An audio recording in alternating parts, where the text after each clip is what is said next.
Christ is in our midst. Let's talk about the 5th chapter of the Gospel of Matthew.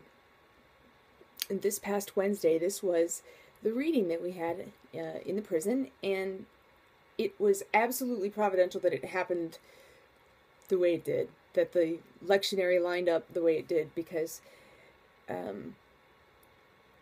this is when Jesus is talking about not abolishing the law, but fulfilling the law. Meaning, for example, if you look at somebody to have adultery with them in your mind, it's just as bad as if you actually were to get naked with them, right?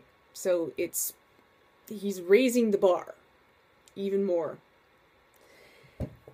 And what that tells us, not just specifically about adultery, but any sin, it tells us that if we've been angry with somebody in our heart, that's as bad as murdering them or smacking them across the face. So we really have to pray for the discernment of the Holy Spirit so that we don't feel those things and don't think those things anymore. And while we were reading this gospel, this was the night when we had one of the men who was facing the death penalty for stabbing a homeless veteran over 70 times. And after the men left that service, we volunteers were talking about that, and one of my friends said, she's like, yeah, I'm really glad that was the gospel tonight, because I read about what happened in the paper, and of course, immediately I was judging him left and right, even though I know I shouldn't, but I just felt like, oh my gosh, what is wrong with this guy?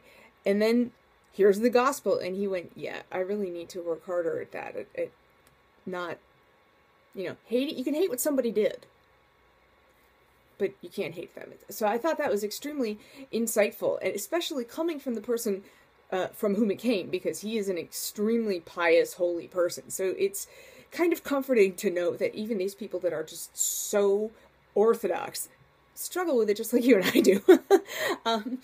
And as a prison missionary, or really as a volunteer anywhere, I think, but particularly in the prisons, because you're dealing so closely with people who have sometimes done just absolutely unmentionable things, we really have to fight against that, judging in our own hearts. And also, we have to be ready to bring the issue to the attention of other people as well, because this, I really believe, is the number one reason why people don't do prison ministry. I don't even think it's because people are scared. There might be an element of that, but ultimately, I think people don't want to deal with it. I think they just want to say, okay, well, those are bad people and they're where they need to be. The end. That's not okay. I'm sorry, but it's not. And you know what? I'm not sorry. It's just not okay to think that way. And if we think that way, we're really putting ourselves in danger of hell. So we all have to pray about that. Me, number one. Okay. Me, number one.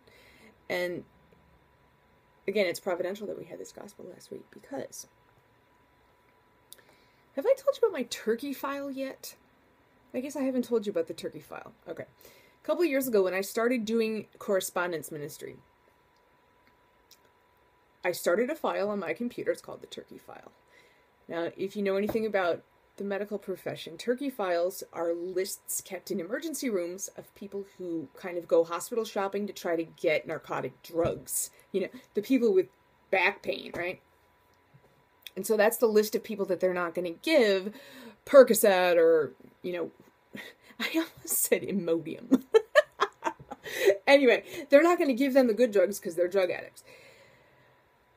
So I have a turkey file as well. Although this incident has really made me kind of rethink it a little bit. But my turkey file, it only has a couple names on it, but it's people that I will not initiate contact with.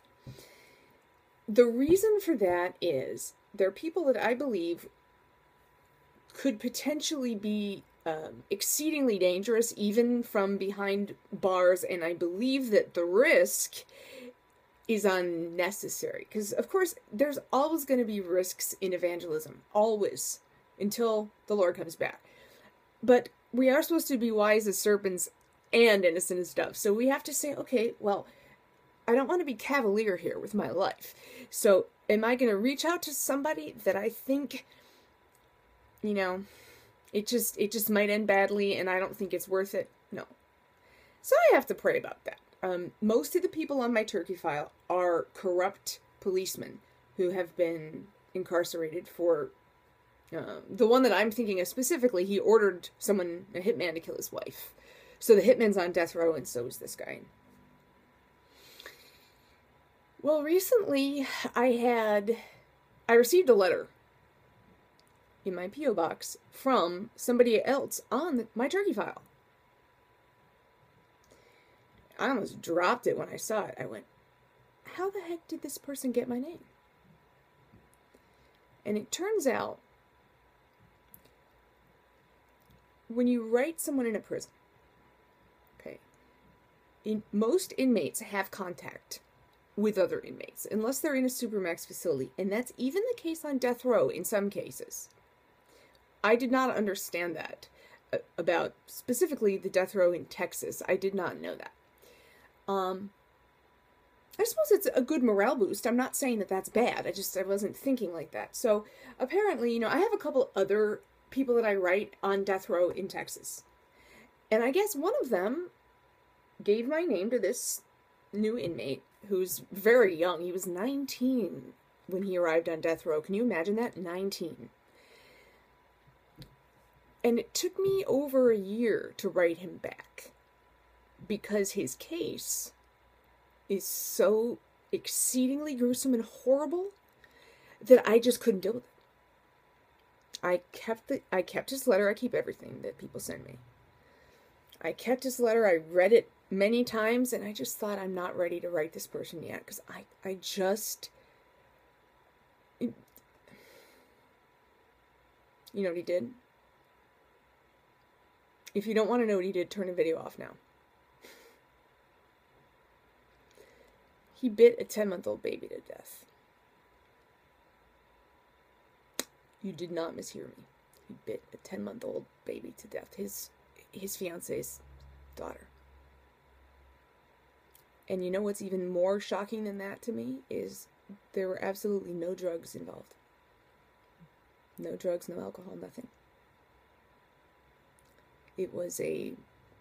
Apparently it was an exorcism that they felt suddenly she had been possessed by Satan or something. They were going to beat the devil out of her, which they did with a hammer. And by biting her to death. And when the policemen came to the crime scene, they originally thought the child had been decapitated because her head had been ground into the carpet.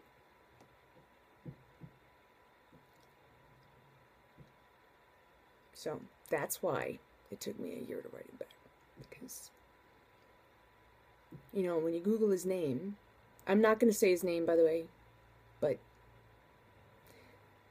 Google him, it'll come up. Google some of those details.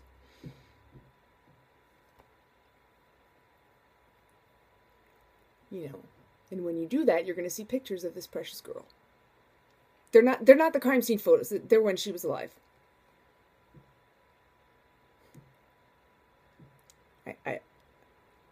I don't have anything else to say about it. I mean, I can't even talk about how horrifying it is.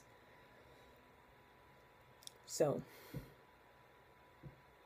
finally, after a year, I got my act together, and I wrote him back, and I apologized, and I said, look, I've read your letter frequently. I said, I owe you an apology you probably thought I was ignoring you. I'm not. I was already aware of your case. I said, I don't have to tell you how crazy it is, and I just needed time. I just needed time to pray about it and to just experience my feels. And I said, you know what? I'm not judging you. And I would like to be your pen pal if you'll forgive me for kind of just disappearing, but I just, So he wrote me back. I got his letter today. And he was very gracious, and he was like, yay, I'm so happy to hear from you. So this could get really interesting. Not interesting as in fun and exciting, but definitely interesting. So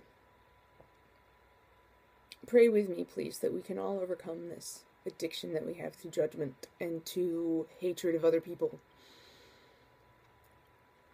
and that we can learn how to separate sin from the people who commit these crimes, and to pray for their souls while condemning the sin, but only the sin.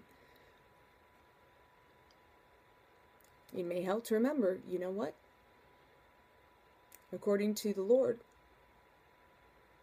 if what we do in our hearts is just as serious as what we do with our hands, guess what? I've broken every commandment. So, that makes me no better than him. And it makes you no better than him, too. No offense. This is radical Christianity. You realize that, right? This is when it starts to get unpopular. It's when people, they don't even want to try. Because they can't separate the person from what they've done. But I know something. In my own sins, I sure hope that God will separate me from what I've done. And I hope that the various people that I've hurt throughout my life, in words or deeds or whatever, I hope they'll do that too. So I have to do that to other people. Right? This isn't particle physics. The Lord said, if you go to offer your sacrifice and you realize that you have a bone to pick with your neighbor, guess what? Press pause on the sacrifice, go deal with your neighbor and be reconciled and ask them to forgive you. And then you go back and you can give your sacrifice. So we all have to do that. That's just not for 2,000 years ago. That's for us right now today. So anyway, thanks for listening to my little rant, and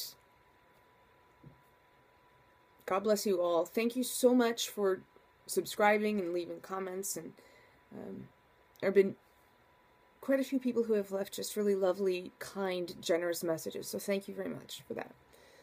And I will pray for you. Please, double please pray for me. And I will see you in the next video. Good night.